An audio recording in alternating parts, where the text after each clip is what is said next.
Hello friends, कैसे हैं आप सब। आशा करता हूँ आप लोग अच्छे होंगे। मैं मयंक सर आपके यूट्यूब चैनल में मयंक सर स्टडी पॉइंट में आपका स्वागत है। देखिए फ्रेंड्स, आज हमें क्या पढ़ाई करनी है।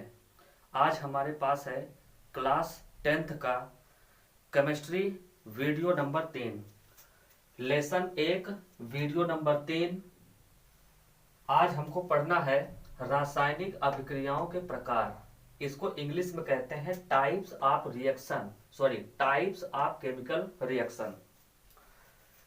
हमको पढ़ना है रासायनिक अभिक्रियाओं के प्रकार। पेपर में हर वर्ष कम से कम 2 नंबर का क्वेश्चन यहाँ से पूछा जाता है और मैं आपको यहाँ पर कुछ अभिक्रियाएं और उनके प्रकार में आपको बताता हूँ कि आखिर अभिक्रियाएं क्या होती हैं और कैसे संपन्न होती हैं। चलिए देखते हैं। यहां पर पहला नंबर है योगात्मक अभिक्रिया।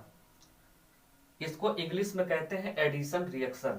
योगात्मक अभिक्रिया का मतलब यह होता है कि जब 2 या 2 से अधिक पदार्थ आपस में मिलकर एक नए पदार्थ का निर्माण करते हैं, उसे कहते हैं योगात्मक अभिक्रिया। यही चीज यहां पर लिखा भी हूं। थोड़ा सा यहां पर बोर्ड चमक रहा होगा तो इसको मैं यहां पर आपको बता देता हूं। यहां लिखा है जब 2 या 2 से अधिक पदार्थ आपस में जुड़कर एक नए पदार्थ का निर्माण करते हैं, उसे कहते हैं योगात्मक अभिक्रिया, या उसको इंग्लिश में कहते हैं एडिशन रिएक्शन। इसको जैसे समझते हैं हम, जैसे यहां पर लिखा है S अर्थात सल्फर और यहां पर है O2 ऑक्सीजन। तो यहां पर सल्फर अलग है और ऑक्सीजन अलग है और जब ये दोनों आपस में जुड़ेंगे तो यहां से बनाता है सल्फर डाइऑक्साइड। तो यहां से आपको क्या समझ में आया कि एक पदार्थ है सल्फर का और एक पदार्थ है ऑक्सीजन का, और जब दोनों आपस में जुड़ गए तो बना लिया सल्फर डाइऑक्साइड गैस। ठीक है। उसके बाद अगला नंबर हमको क्या पढ़ना है। जैसे यहां पर है CaO, यहां पर है बिना बुझा हुआ चूना अर्थात कैल्शियम ऑक्साइड।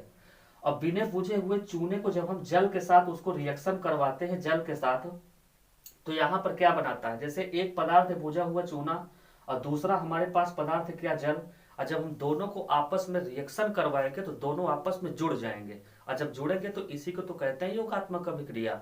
जैसे यहाँ पर क्या है, यहाँ पर कैल्शियम है और यहाँ पर है O। यहाँ पर हम लोग देखेंगे एक कैल्शियम हो गया, 2 हाइड्रोजन और यहाँ पर 2 ऑक्सीजन। इसका मतलब 2 हाइड्रोजन 2 ऑक्सीजन को मैं होल ट्वाइस करके लिख दिया। तो आपने यहाँ से क्या समझा, 2 या 2 से अधिक पदार्थ हों और वो आपस में जुड़ करके एक नया या एक से अधिक नए पदार्थों का निर्माण करते हैं, उसे कहते हैं योगात्मक अभिक्रियाएं।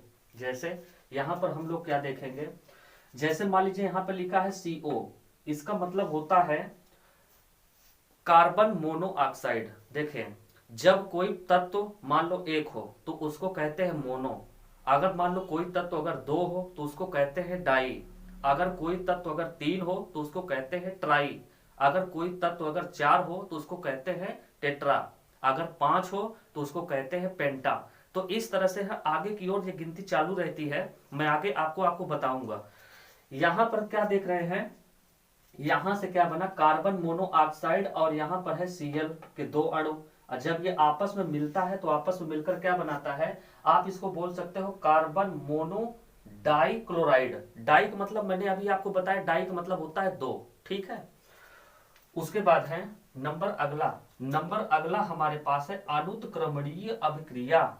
इसका मतलब होता है रिवर्सिबल रिएक्शन। इसका क्या मतलब होता है, मतलब कि वो अभिक्रियाएं जो सिर्फ अग्रिम दिशा में चलती हो, बस मतलब बैक साइड में नहीं चलती, पीछे डायरेक्शन में नहीं चलती, सिर्फ अग्रिम दिशा में प्रोसीड करती हो, उस रिएक्शन को कहते हैं, यहां पर हमको पता है कि अनुत्क्रमणीय अभिक्रिया। जैसे यहां पर लिखा भी है, वह अभिक्रिया जिसमें केवल अग्रिम दिशा में संपन्न हो, सिर्फ अग्रिम दिशा में। अब एक बात और आपको बता दूं, वे अभिक्रियाएं जो सिर्फ अग्रिम दिशा में संपन्न होती हैं, वो अभिक्रियाएं सदैव ही संपन्न हो जाती हैं।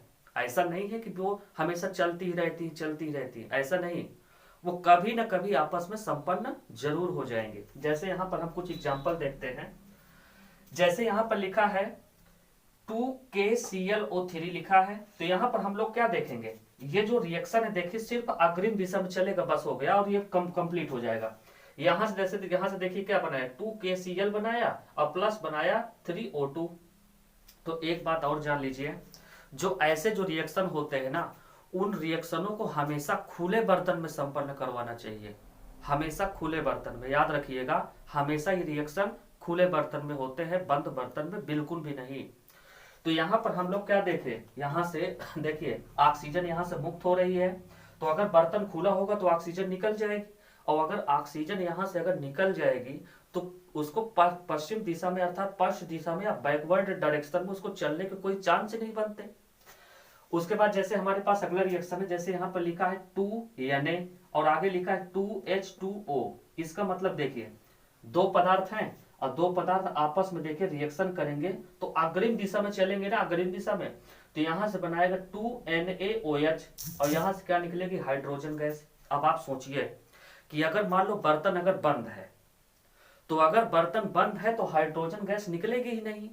और जब जैसे मान लो हाइड्रोजन गैस अगर नहीं निकल रही है तो उसको अग्रिम दिशा में और पक्ष दिशा में भी चलने के चांसेस बन सकते हैं। इसलिए जो ऐसे रिएक्शन होते हैं ना, जिनको कहते हैं अनुत्क्रमणीय अभिक्रिया, इन रिएक्शन को हमेशा खुले बर्तन में ही संपन्न करवाना चाहिए। और बोर्ड के एग्जाम में अगर वहां पर पूछा भी जाता है, अगर आप वहां पर एग्जाम्पल अगर आप नहीं लिखते हैं तो इसके भी नंबर आपके कटते हैं। इसलिए मैं हर एक रिएक्शन के कम से कम 2 या अधिक से अधिक 3 यहाँ पर मैं एग्जाम्पल लिख दिया हूं, और यहाँ पर जितने भी मैं आज अभिक्रिया आपको बताऊंगा, आप कम से कम आपका आज ही 2 नंबर का कंप्लीट होने वाला है केमिस्ट्री। आगे देखिए, यहां पर हम लोग देखेंगे जैसे एक रिएक्शन और है, जैसे हमारे पास है NaCl। NaCl तो आप जानते ही होंगे, साधारण नमक है, खाने वाला नमक, सोडियम क्लोराइड। और यहाँ पर है AgNO3। Ag का मतलब होता है सिल्वर, NO3 का मतलब होता है नाइट्रेट, तो सिल्वर नाइट्रेट हुआ। आप लोग चिंता मत करिए, मैं यहाँ पर यौगिक जैसे कोई लिखा है और उसका क्या रासायनिक नाम है, जैसे मैं यहाँ पर जैसे मैं बोल दिया सोडियम क्लोराइड, यहाँ पर मैं बोल दिया AgNO3 को बोल दिया सिल्वर नाइट्रेट। अब आखिर कैसे पता चलता है कि इसका नाम सिल्वर नाइट्रेट है, इसका नाम सोडियम क्लोराइड है, इसके विषय में आप बिल्कुल न चिंता करिए, मैं बहुत जल्द इस पर एक वीडियो बनाऊंगा और आप बहुत अच्छे से इसको जान जाओगे कि आखिर इसका नाम कैसे पड़ता है। चलिए यहां पर देखेंगे, तो यहां पर देखिए ये रिएक्शन देखिए अग्रिम दिशा में चल रही है। आप लोग यहां पर क्या देख रहे हैं, मैं देखिए कल के वीडियो में या परसों के वीडियो में आपको बताया था कि अगर एरो का चिन्ह अगर नीचे की ओर लग रहा है, नीचे की ओर, तो वहां पर बनता है अवक्षेप। मैं अवक्षेप के विषय में आपको बताया था कि जैसे मान लो कि हमारे पास दूध है, दूध, और उस दूध में अगर हम एक नींबू अगर इस तरह से मिला देते हैं, नींबू निचोड़ देते हैं, तो दूध फट करके वो छोटे छोटे टुकड़ों में रूप में बिखर जाता है, जिसको हम पनीर कहते हैं। अब क्या वो जो छोटे छोटे टुकड़े हैं, क्या वो पुनः दूध में घुल सकते हैं क्या, तो आप कहोगे नहीं। तो ऐसे अगर मान लीजिए रिएक्शन होने के बाद अगर मान लो कुछ मतलब बनता है तो उसको कहते हैं अवक्षेप, ठीक है। और अवक्षेप का जो सिंबल होता है ना, वो नीचे की ओर एरो लगा होता है, नीचे की ओर। और यहाँ पर क्या बना, यहाँ पर बना सोडियम नाइट्रेट, देखो यानी से सोडियम हुआ, ये नाइट्रेट हुआ, सोडियम नाइट्रेट बना। तो इतनी बात आपको समझ में आ गई कि अनुत्क्रमणीय अभिक्रिया किसे कहते हैं, वे अभिक्रिया जो सिर्फ अग्रिम दिशा में चलती हो, पश्च नहीं, उसको कहते हैं अनुत्क्रमणीय अभिक्रिया। उसके बाद अगला नंबर है हमारे पास, लिखा है उत्क्रमणीय अभिक्रिया। इसको इंग्लिश में कहते हैं रिवर्सेबल रिएक्शन।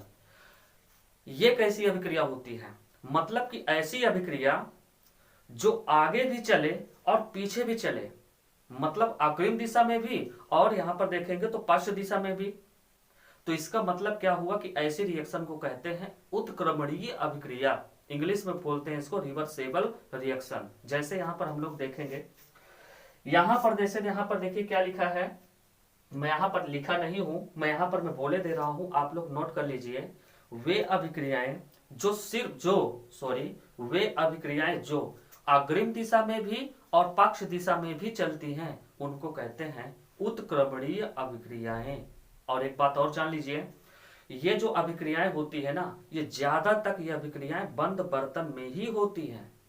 अगर बंद बर्तन में अगर मान लीजिए अभिक्रिया करोगे तो सोचो उसका कोई भी पदार्थ बाहर निकलेगा नहीं।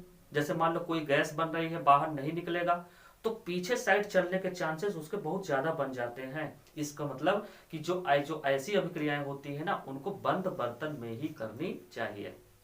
उसके बाद आपको बता दूं एक बात और, जो इस तरह की जो अभिक्रियाएं होती है ना, वो कभी संपन्न ही नहीं होती। सोचो, अगर वो एक साइड से मान लीजिए एक पदार्थ से दूसरा पदार्थ बना और उसके अंदर ये भी गुण है कि दूसरे से फिर से पहले में बदल जाए, तो ऐसी अभिक्रिया कहां संपन्न होने वाली है। जैसे एग्जांपल देख लो, एग्जांपल क्या है, जैसे यहां पर लिखा है CaCO3 कैल्शियम कार्बोनेट, इसका नाम है कैल्शियम कार्बोनेट CaCO3। यहां पर देखेंगे तो ये सिंबल आप याद रखिएगा, इसको कहते हैं उत्क्रमणीय अभिक्रिया, या तो आप इसको बोल सकते हो रिवर्सेबल का चिन्ह, ठीक है। उसके बाद देखोगे तो यहां से देखिए क्या बना, Ca और इसका एक ऑक्सीजन चुरा लिया, और जब इसका एक ऑक्सीजन ये ले लिया तो बना लिया कैल्शियम ऑक्साइड। इसको तो कहते हैं गैर बुझा मतलब बुझा हुआ, सॉरी इसको तो कहते हैं बिना बुझा हुआ चूना। और यहां पर क्या बना, कार्बन डाइऑक्साइड। अब सोचो कार्बन डाइऑक्साइड जैसे गैस बनी, और कार्बन डाइऑक्साइड किसी बंद बर्तन में अगर संपन्न हो रही है, मान लो बंद बर्तन में, तो सोचो जब वो कार्बन डाइऑक्साइड निकलवे नहीं करेगी बाहर, तो तुरंत फिर से क्या करेगा, यहाँ पर ये आपस में रिएक्शन करके फिर बना देगा कैल्शियम कार्बोनेट। तो बताओ समझ में आ रहा है कुछ। तो इस तरह से आप यहाँ पर देख रहे होंगे। उसके बाद आगे देखेंगे, मैं भी आपसे क्या बताया था, एक परमाणु हो तो उसको बोलते हैं मोनो, दो हो डाई, तीन हो ट्राई, चार हो टेट्रा, पांच हो पेंटा। तो यहां पर देखिए, यहां पर लिखा है पी का मतलब होता है फास्फोरस। अब यहां पर देखिए फास्फोरस है, यहां पर क्लोरीन है, यहां पर पांच है, देखिए पांच को क्या बोलते हैं, पेंटा। और क्लोरीन तो देखिए यहां से क्या करेंगे, फास्फोरस पेंटा क्लोराइड, इसका नाम क्या हुआ, फास्फोरस पेंटा क्लोराइड। अब यहां पर देखिए फास्फोरस पेंटा क्लोराइड, देखिए अग्रिम दिशा में और पक्ष दिशा में दोनों देखिए कैसे प्रोसीड करेगी। यहां पर देखेंगे तो फास्फोरस, तीन का मतलब ट्राई क्लोराइड, तो फास्फोरस ट्राई क्लोराइड बनाया। और यहां पर देखेंगे तो यहां पर देखिए दो अणु किसके निकल गए, क्लोरीन के, अर्थात क्लोरीन सॉरी एक अणु। देखिए जो गैसें होती है ना, गैसें जैसे कि ऑक्सीजन हो गई, नाइट्रोजन हो गई, हाइड्रोजन हो गई, क्लोरीन हो गई, तो इस तरह से जो गैसें होती है ना, हमेशा ये अणु के फॉर्म में होती हैं। हम कभी इसको 2Cl नहीं कर सकते, Cl2 करते हैं इस तरह से। तो सोचो यहां से अगर क्लोरीन गैस बाहर निकल रही है, अब सोचो किसी बर्तन में मैं इसको बंद करा के किसी बर्तन में अगर मैं रिएक्शन करवाता हूं बर्तन में, तो यहां पर देखिए तुरंत रिएक्शन करके फिर फास्फोरस पेंटाक्लोराइड बना लेगा। बताइए आपको समझ में आया इतना। चलिए उसके बाद अगला नंबर हम देखते हैं, यहां पर लिखा है हाइड्रोजन और आयोडीन। देखिए जो आयोडीन है ना, ये एक प्रकार का जान लो ये हाइलोजन है। और आयोडीन, आपने ऊर्ध्वपातन का नाम आपने कभी सुना है, ऊर्ध्वपातन किसे कहते हैं, ऊर्ध्वपातन का मतलब होता है कि जब कोई ठोस से सीधा द्रव में न बदलते हुए गैस में बदल जाए, उसको कहते हैं ऊर्ध्वपातन। जैसे कि मान लो मैं आपके पास एक एग्जांपल देता हूं, जैसे कि कपूर, आपने कपूर का नाम सुना होगा, देखे भी होंगे। तो जो कपूर होता है ना, कपूर होता है ठोस, लेकिन जैसे कपूर को उठा करके हम बाहर रख देते हैं ना कहीं खुले हवा में, तो तुरंत देखिए द्रव में बिना बदले हुए ही वो गैस में बदलना शुरू हो जाता है, और इसी घटना को कहते हैं ऊर्ध्वपातन। तो यहां पर देखेंगे तो जो आयोडीन होगा ना, आयोडीन ये एक प्रकार का ऊर्ध्वपातन ही है। अगर आप इसको आयोडीन को अगर आप खुले में रख दोगे ना, तो क्या होगा, ये उड़ जाएगा। आपने सुना होगा नमक में क्या मिलाया जाता है, आयोडीन मिलाया जाता है ना।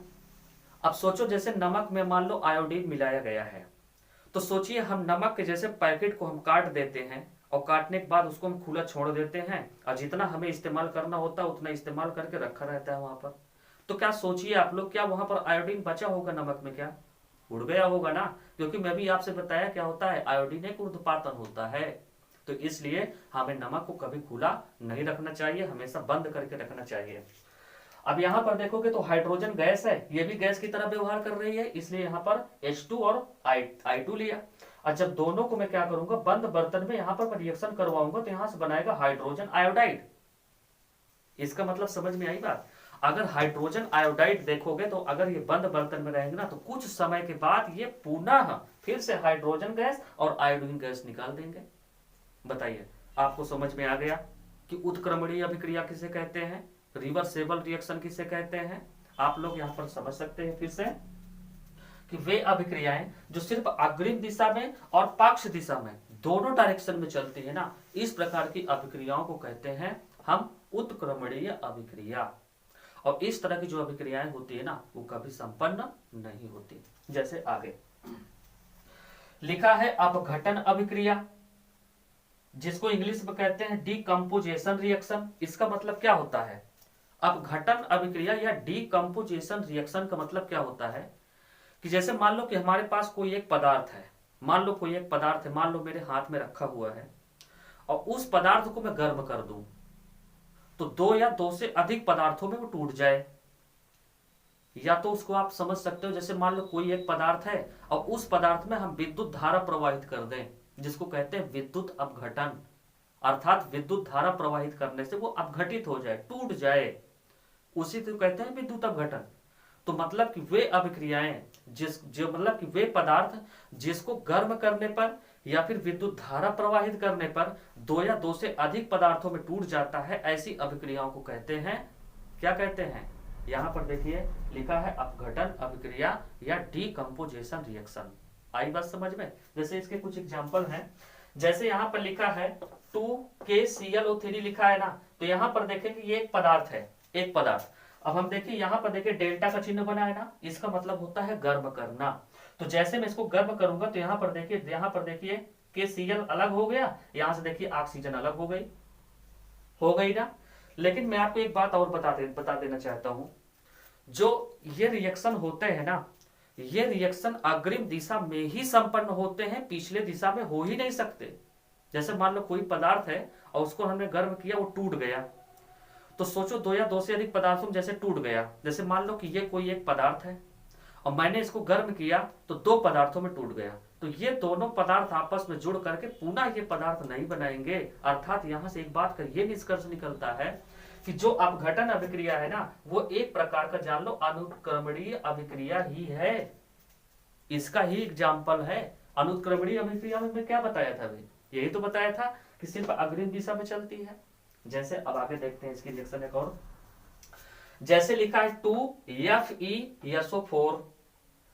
तो जैसे यहां पर जैसे फेरस सल्फेट लिखा है, तो फेरस सल्फेट जैसे देखिए इसको मैं क्या करूंगा, गर्म करूंगा, और जब हम इसको गर्म करेंगे या तो विद्युत धारा प्रवाहित करेंगे तो दो या देखिए यहां पर तीन अणुओं में टूट गया।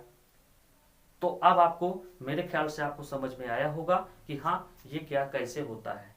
ठीक है फ्रेंड्स, चलिए ठीक है, स्क्रीनशॉट ले लीजिए आप लोग। तो आगे देखिए अगला नंबर क्या है।